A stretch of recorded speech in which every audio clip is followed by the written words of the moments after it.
রাজধানীর ভাটারা থানায় দায়ের করা এক হত্যা চেষ্টা মামলায় গ্রেফতার ঢাকাই সিনেমার আলোচিত চিত্রনায়িকা নুসরাত ফারিয়াকে কারাগারে পাঠানোর আদেশ দিয়েছেন আদালত। সোমবার ঢাকার মেট্রোপলিটন ম্যাজিস্ট্রেট নাজনীন আক্তার এই আদেশ দেন। আগামী ২২ মে তার জামিন শুনানির দিন ধার্য করা হয়েছে। আদালতে তোলা হলে ফারিয়া কাঠগড়ায় উল্টো দিকে মুখ করে দাঁড়িয়ে থাকেন।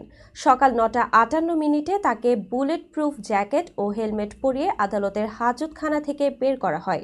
১০টায় কাঠগড়ায় তুলে হেলমেট খোলা হয়। তিনি সাদা মাস্ক খুলে একটু হাঁপাতে থাকেন এবং পুলিশ থেকে পানি নিয়ে খান। ১০টা ৫ মিনিটে বিচারক এজলাসে আসেন। ফারিয়া তখন সামনে ফিরে দাঁড়ান। এরপর তার আইনজীবী মোহাম্মদ ইফতেখার হোসেন ওকালতনামায় স্বাক্ষরের অনুমতি চান এবং ফারিয়া স্বাক্ষর দেন। সকাল ১০টা ৮ মিনিটে জামিন শুনানি শুরু হয়। আসামি পক্ষের আইনজীবী বলেন, তিনি একজন সুনামধন্য শিল্পী, কানাডা থেকে ফেরার প্রমাণ রয়েছে, তার কোনো রাজনৈতিক সম্পৃক্ততা নেই। রাষ্ট্রপক্ষে ঢাকা মহানগর পিপি ওমর ফারুকি বলেন, তিনি এজাহার নামীয় আসামি।